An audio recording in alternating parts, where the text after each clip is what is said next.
Le métal précieux, l'or jaune, qui vient donc de surpasser son dernier record d'avril, qui était sur 3500 et des brouettes. Là, on est à 3534 $ l'once. Y a-t-il encore du potentiel? Réponse avec vous, Laurence Lafont. Bonjour Laurence. Bonjour David. Rédacteur en chef de la lettre d'investissement Propos Utiles. Pourquoi d'ailleurs? Qu'est-ce qui se passe? Pourquoi est-ce que tout d'un coup l'or de nouveau grimpe en flèche? Pourquoi cette nouvelle envolée? Ça nous fait comme depuis le début de l'année, quasiment 34%. Oui, pas mal. De hausse. Bien plus que les marchés. Alors, ce n'est pas une nouvelle tendance, ça fait quelques années. On le dit ici, on le répète, acheter de l'or. On a fait x3 en 5 ans, 5-6 ans. Et, depuis quand vous êtes aussi sur l'or, vous?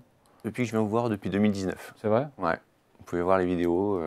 Retrouvez Laurence. On l'a dit à 1005, on l'a dit à 1002, 1005, 2000, 2005. Voilà. Donc l'or est dans une tendance haussière depuis quelques temps. Et ben, vous venez d'en parler. Il y a un élément à court terme qui vient encore donner un petit élan et qui nous fait passer sur les records, c'est cette remise en question de l'indépendance de la Fed. Alors l'indépendance de la Fed, pourquoi c'est bon pour l'or? Elle est perçue parfois comme très théorique. C'est bon parce que en fait, vous avez la première banque au monde dont la crédibilité est remise en question. Et la première banque au monde émet des dollars. Et lorsque vous voulez éviter d'être pris au piège de cette banque qui peut-être va être dirigée par le monde politique, c'est-à-dire que celui qui dépense va avoir la main sur les émissions de billets. Wow. Pour faire simple, vous dites, je vais acheter quelque chose de tangible, je vais prendre de l'or. Ouais. Je vais prendre de l'or, je vais arrêter de m'exposer. Et vous avez beaucoup d'acteurs économiques, principalement les banques centrales émergentes, qui ne veulent plus s'exposer à ce genre de trivialité, on va dire. Si Trump a la main sur la Fed, les taux vont beaucoup baisser, les taux d'intérêt, évidemment. En plus, ça joue également. C'est bon pour l'or, ça? Bah oui, parce qu'en fait, l'or ne rapporte rien, il n'y a pas de rendement. Vous mettez votre or dans votre coffre, personne ne va venir vous rapporter 2-3%. Donc plus les taux baissent, et plus il y a un intérêt, enfin, il y a un moindre mal à détenir de l'or par sécurité.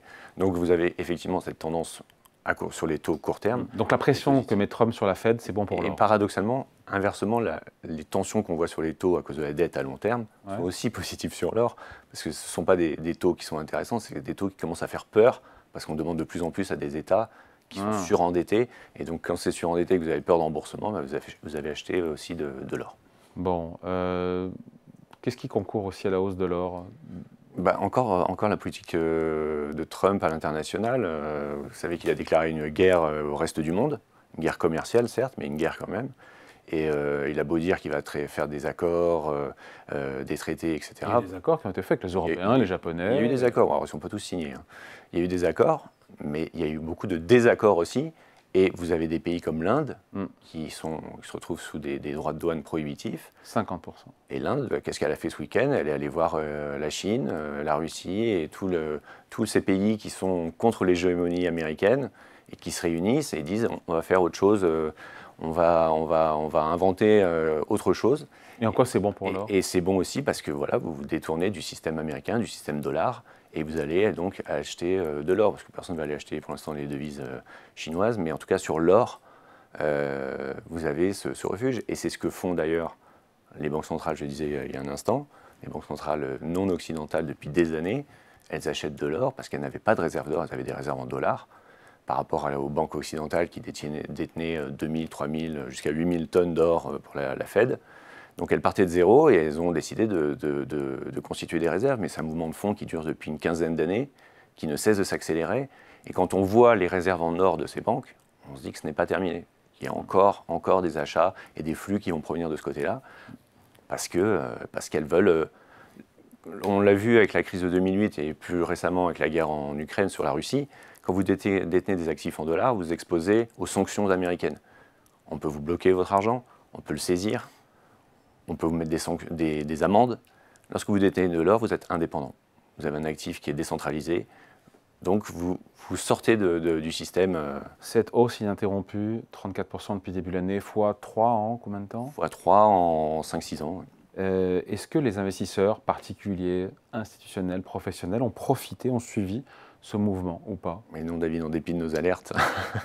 Non, mais honnêtement... Comment on sait ça d'ailleurs?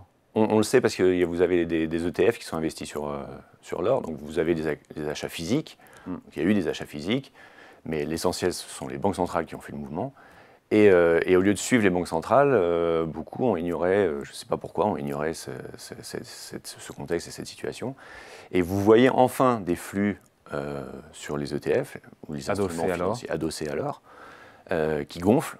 Le premier semestre, vous avez eu les plus gros flux depuis 5 ans, depuis la crise sanitaire. Il y a eu le Covid, il y a eu des achats d'or parce qu'il y avait une panique. Donc ce sont les plus importants achats depuis 5 ans. En Amérique du Nord, également record depuis 2020. Et en Asie, l'Asie représente 9% des stocks d'instruments financiers adossés à l'or, et ils ont représenté 28% des flux. Donc vous voyez qu'ils achètent beaucoup plus, et donc les particuliers, comme les institutionnels d'ailleurs, achètent. Ouais, sauf qu'un ETF adossé au dollar, il fait 34 depuis le début de l'année, mais l'euro-dollar a fait Ah bah de toute façon, l'or est coté. plus 13, 14, donc ça veut dire que la performance en net, elle est réduite de moitié. Hein. Bien sûr, bien sûr. Le dollar, non. D'ailleurs, souvent, l'or et le dollar évoluent à sens inverse, mais pas toujours. Là, on voit par exemple, le dernier record sur l'or n'a pas été suivi par une baisse du dollar, mais il y a même eu l'inverse. Donc oui, là, en général, la baisse du dollar vient rogner la performance de l'or pour les investisseurs non américains en tout cas. Ouais. Dernière question, parce que les arbres ne montent pas jusqu'au ciel, à un moment donné, ça se retournera. Quel potentiel encore quand on a fait x3 en 3-5 ans sur l'or? C'est une question de dynamique. Je crois que pour l'instant, en tout cas, les éléments qui étaient porteurs sont toujours en place. Il n'y a rien qui vient dire tiens, le contexte a changé défavorablement pour l'or. Vous avez des tensions internationales, vous avez des taux, une pression sur la Fed pour qu'elle baisse les taux, vous avez des banques centrales qui continuent leurs achats. Pour l'instant, rien n'indique qu'on va assister à une correction sur l'or. Elle peut survenir, mais à mon avis, si elle survient de 10 ce sera 15%, une opportunité. J'allais vous le dire, David. Bon, un or à 4 000 $ l'once, c'est totalement... Ouais. Moi, je dirais même que 5 000, c'est possible. C'est vrai. Bah, demain, hein. Enfin, j'espère pas, parce que ce serait très grave. Ouais. Bon, et donc quand 5 000 $? Je sais pas, de 3 ans. Bon, d'ici là, on se reverra, on en reparlera. Merci beaucoup, Point de vue. Signé Laurence Lafont, rédacteur en chef de la lettre d'investissement. Propos utiles. Merci, Laurence. Merci, David.